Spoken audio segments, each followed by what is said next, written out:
Hello guys, good morning all of you. কেমন আছো সবাই? তো আমি আশা করি সবাই ভালো আছো, আমিও ভালো আছি। তো আজকের ব্লগটা আমি এইখান থেকে স্টার্ট করতেছি, কারণ আজকে আমি বাড়িতে আছি। আমার কিছু কাজ আছে বাড়িতে, তো এই কাজ লেগে আমি আজকে বাড়িতে ছুটি নিয়েছি। তো আজকে সারাদিন কি কি করতেছি হইতেছে সবই দেখবা তোমরা। আর স্পেশাল বিষয় হচ্ছে আমার বোন বাড়িতে এসে বেড়াইতে। তো বোনও আছে আজকে, আমরাও আছি আজকে, তো সবাই আনন্দ করবো একসাথে। আর আমরা যেহেতু জয়েন্ট ফ্যামিলি, আমরা সব ফ্যামিলি মেম্বারলে আমরা অনেক আনন্দ করি। তো এটাই তোমরা সাথে শেয়ার করবার লাগা ভিডিওটি করতেছি। তো বন্ধুরা, সকালবেলা ঘুমতে উঠেই বাবার লোকে না খেললে আমার ভালো লাগে না, বাবার লোকে একটু দুষ্টমি টুষ্টমি করে তারপরে গিয়া কাজটা শুরু করুম। তো আজকে অনেকগুলো কাপড় টাপড় আছে, এগুলো ধুইতেইব, অনেক দিনের জমাট বাঁধা শীতের কাপড় টাপড়, এরপর আমার যত ড্রেস সব এই আজকে পরিষ্কার করে ধুম। তো দেখতে থাও আমার সঙ্গে তোমরা। আমার দুই ভাই, এরা দুজন উঠছে, উঠতে অনেক ঘুম থেকে মুখ ধুইব। আমি ক্যামেরা অন করছি, দিকে ফিস দিয়া দাঁড়ায় দিচ্ছে।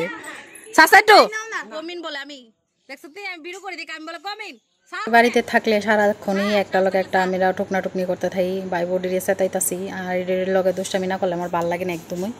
তো এইভাবেই আমার দিনটা চলে। আমি কি ঠ্যাং? ডাইন ঠ্যাং আর তুই বাউ ঠ্যাং। তো বন্ধুরা, সবাই একটু কমেন্ট করে জানাই দিও স্যার, কেরা বেশি সুন্দর, তাই বলে ডাইন ঠেং, আর আমি বলে বাবু ঠেং। আমি বলে বেশি সুন্দর, এলিগে আমি বলে ভিডিও করলে কোনো সমস্যা নেই। কি ধারণা, তাই বলে কালো দিতেছে। সূর্য লেগে তো তোর জামাই কি সুন্দর দেখ, কত দিয়া দিচ্ছে, বেড়া দিয়া দিচ্ছে। তো প্রথমেই আগে কাপড়টি ভালো করে ভিজায় টিজায় রাখতেছি, কারণ একটু পরে আবার কাপড়টির কাজ তৈব। তো কাপড়টি ভিজায় তারপরে যামো গিয়ে একটু সবজি টবজি কাটতে দিব। ছোটো ভাইয়ের বউটা রান্না বসাইছে আজকা, আর এদিক দিয়া বড় ভাইয়ের বউ ঘরের দিয়া কাজ করতেছে। তো সবাই সবার কাজ লইয়া ব্যস্ত। তো আমি এদিক দিয়ে আগে সবটি সাদা কাপড় আলাদা করে ভিজাইছি, ভিজাই সারা তারপর অন্য কাপড়টি ভিজামো। আর এদিক দিয়ে ছোটো ভাইয়ের বউ ডাকতেছে, দিদি আয়ো আমার সবজিটি আগে তাড়াতাড়ি কাটতে দো। তো ওই দিক দিয়ে গেলাম, সবজিটি কাটলাম গিয়ে সেরা। প্রথমে জিঙ্গা টিঙ্গা কাটলাম, এরপর আলু কাটলাম, কাটটা তারপরে হের একটু আগায় টাগায় দিয়ে এরপরে জামু গিয়ে সেরা কাপড়টি কাচতে হইব। এদিকে কাপড় কাচতে কাচতে আমি অনেকটা ক্লান্ত হয়েছে। পরে মায়েরা ডাক দিলাম, বলে মা একটু নে পাও দিয়ে একটু নে পাড়ায় দিয়ে যায়, আমি আর কষতে পারতাছি না। পরে কীটা করুন, তারপরে তো কষ্ট হইব। আর 4-5 বালতি কাপড় ভিজাইছি, তো সব ধুইয়া টুইয়া পরিষ্কার করতে হইব। আর শীতের কাপড় টাপড় আমার তো হয়েছিল না, সব কাপড় ধুয়ে রাখছি। ছুটিও পাইতেছি না, সুযোগ পাইতেছি না দোনেতে। আমি কই ছুটি যখন আজকে পাইছি, দুজন সব একসাথে ভিজাইছি, ভিজিয়ে তো আর সব দিতে পারতেছি না আমার। আর তারপর আমার মায়েরা কইলাম, বলে বাবা গিয়ে এটি ছড়াই দিয়া। আমার মায়া কি কাণ্ড করলো দেখো, তোমরা দেখা নিজেরাই বুঝবা যে কেমন। এবার বুঝো আমার মায়া কি ট্যালেন্টেড মায়া। সব ধোয়া কাপড় আমার 12টা বাজাইছে। আর আমার এক মা সব দি তার সিরা ফুইরা গেছে গা সব কাপড়। বাপ কো ভেজ, তেরে বাস কি বাত নেই। তো যাই হোক, আমার কাম তো বাড়লো, আমি এই কাজটা সাইরা পরে কি করুম। এরপরে মা কইতেছে আজকে দুল রেডি করে লা, কারণ কালকে তো দুলটা রেডি করে লা। তো দুল রেডি করবার লাগে মাটি এনে দিছে, তো আমি বয়ে বয়ে দুলটা বানাইতাছি। তো এদিকে দুল বানাইতেছি, তো ভাবলাম যে দুল যখন বানাইতেছি একটা রিলও করি। তো ভাইয়ের বউ দিক দা কাপড় লড়তে যেতেছে, তো আমি বলছি আমার একটু ফোনটা ধরে দেয়, আমার একটা রিল বানাই দে। তো হ্যাঁ দাঁড়া আমার একটা রিল করে দিল। তো এই রিলটা আমি আবার ফেসবুকে পোস্টও করছি।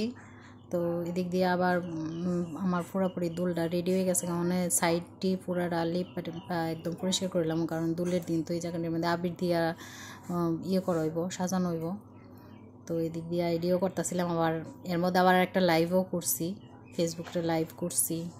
তো এই যে ফাইনাল আমার দুলের জায়গাটা, যে জায়গাটা আমি দুলের ইয়ে করছি, তো পুরাটা প্রপার লেপা টেপা একদম সুন্দর করে দিলাম। আর তোমরা সবাই অবশ্যই কইও কেমন হয়েছে আমার দুলটা। তো আমার বাড়ির দুল তো রেডি, তোমরা বাড়ি কার কার বাড়ির দুল রেডি হয়েছে আমার একটা কমেন্টে জানাইও। আর দেখো তো আমার দুলটা কেমন হয়েছে, এইটা আরও ইয়ে করতে হইব, কালকে আবার মাটি টাটি দিয়া লেপলে এটা আরও সুন্দর হইব।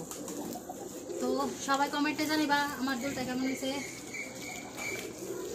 এই ফোন করছে হঠাৎ করে, তাই বলে আইছে, যদি গো না আইয়ে তাই যে একটা বহা দিমু। তাই আমার ফোন করে কথা, আমি তোর বাড়ির সামনে আইছি দেখাই। তাই কি তা সত্যি কথা বলছেন? সত্যি আইছ সিরিয়াসলি? আমি মানে আমি আর কইতে জানো কেরে আছে কমু রেগুল আছে কি রাখো আগে তিনজনের সেম জুতা